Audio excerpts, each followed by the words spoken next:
పల్లె తల్లిని సోపతుల్లని పాడి పంటని కొట్టుకోదని అవ్వాయని ఆలి పిల్లని అక్క చెల్లిని అన్నదమ్మిని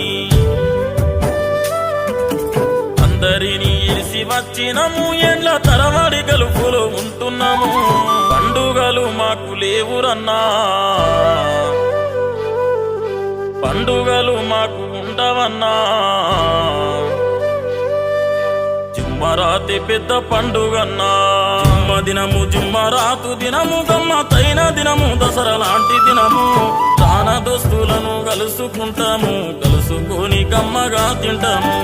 ఎన్ని బాధలున్నా మరిచిపోతాము కలుపు జిందగీలో తడిసిపోతాము గాయం ఎంతదైనా ఓర్చుకుంటాము ఇట్టులతో మంచిగున్నామంటాము